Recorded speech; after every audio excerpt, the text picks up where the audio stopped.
Production support for In Focus is provided by Smithville, a locally owned business serving central and southern Indiana since 1922. With residential business internet, voice, and security services. Smithville, local pride, global technology.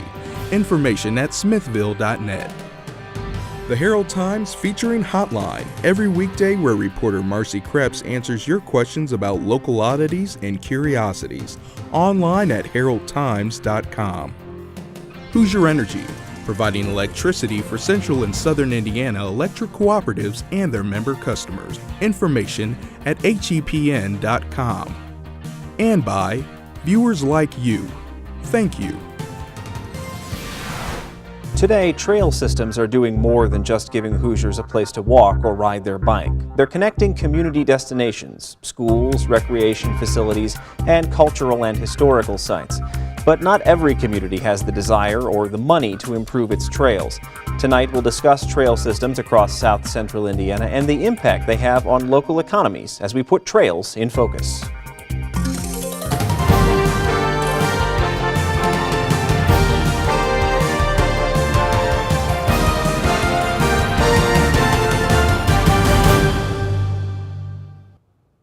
And thanks for joining us for this edition of In Focus. I'm Stan Jastrzebski. If you have questions for one of our studio experts during tonight's program, please email them to us at infocus@indiana.edu, or you can always go to our website, indianapublicmedia.org/infocus, and leave comments there.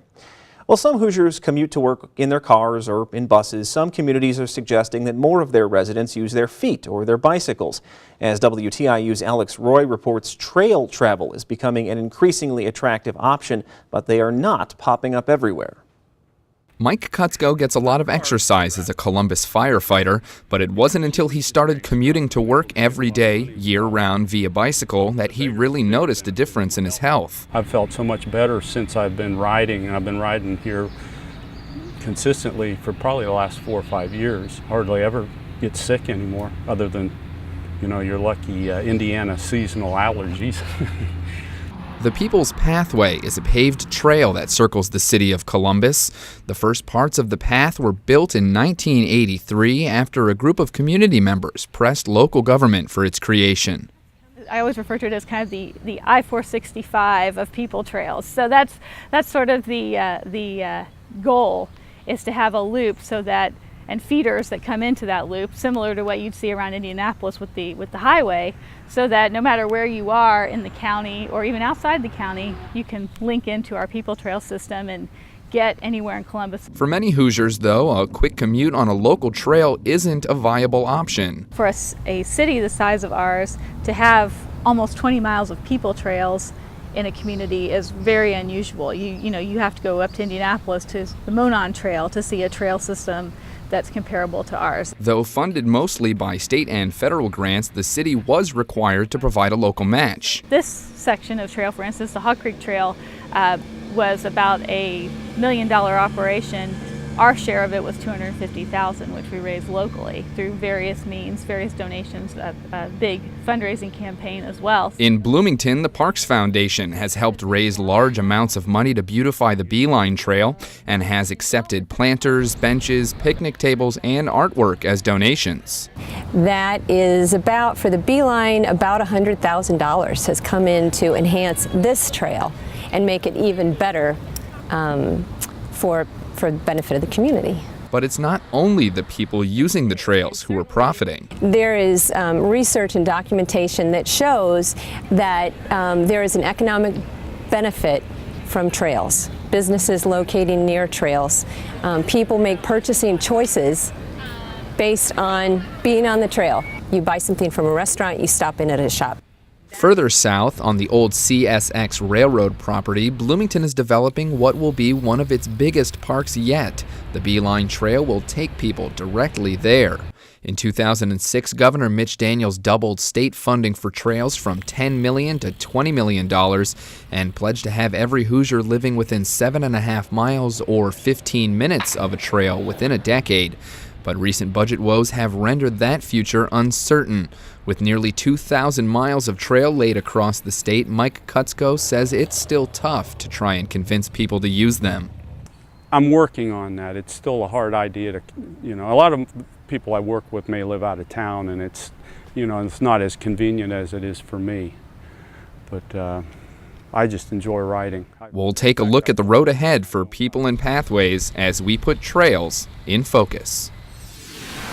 And joining me this evening is my co-host, Sarah Whitmire. Sarah, tell us a little bit about who you'll be speaking with.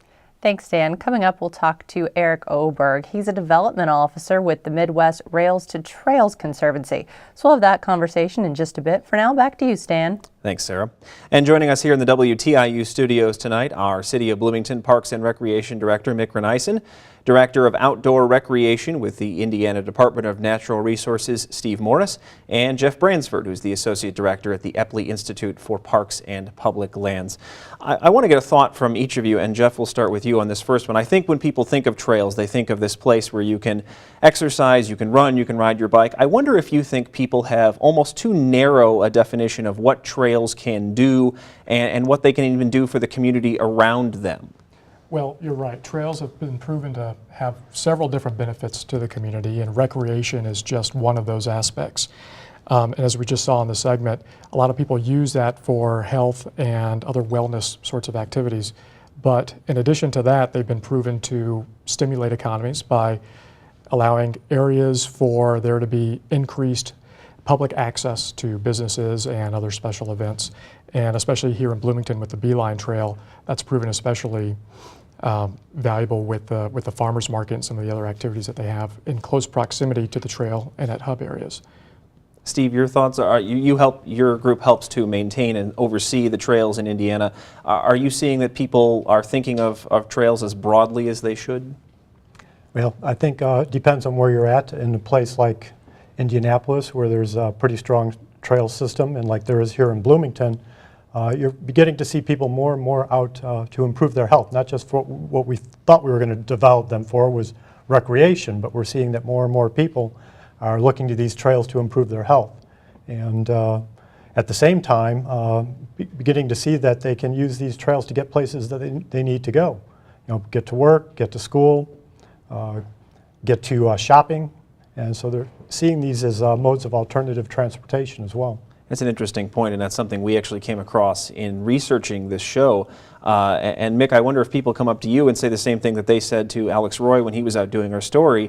He went out on a Saturday to the farmer's market and saw a family come up to him on a series of bicycles, and they had no idea what the farmer's market was, but they'd just come down the Beeline Trail, and all of a sudden they were, and they had not only used it as a transportation means, but they'd also used it as a way to get more in touch with their community. Are you seeing people who are still surprised to find the Beeline Trail as complete as it is?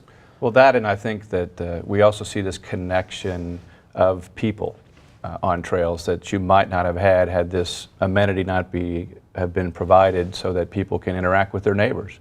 Sometimes we don't even know who lives next to us, or in the Beeline's case, businesses that are located next to the trail. And as people have matriculated up and down the trail system, they've learned that there are a whole lot of different people using the trails. There are a lot of business opportunities.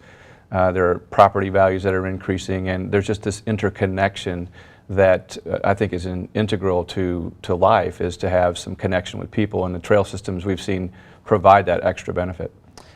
Steve and then Jeff, the next question is for you. You heard in our open that Mitch Daniels a few years ago doubled the budget for trails and said he wanted everybody in Indiana to be living within close proximity to them within a short period of time. I have to say, I went to a number of meetings at the State House this year. Trails didn't come up ever, as far as I can tell. Have we been forced to put trails on the back burner as far as their priority in Indiana? We have not. The opposite is actually true. Trail development has really ramped up over the past couple of years. It's maybe been a little bit out of the limelight, but funding was increased, doubled, as the governor said he would do. And in fact, in some years it was maybe tripled or even more than that. A lot of that was the result of federal stimulus funding that became available. The object was to have, the ultimate goal of our trails plan was to have a trail within 7.5 miles or 15 minutes of every Hoosier resident, and we are now at about 96% of that goal. So we're getting very close to actually accomplishing that goal.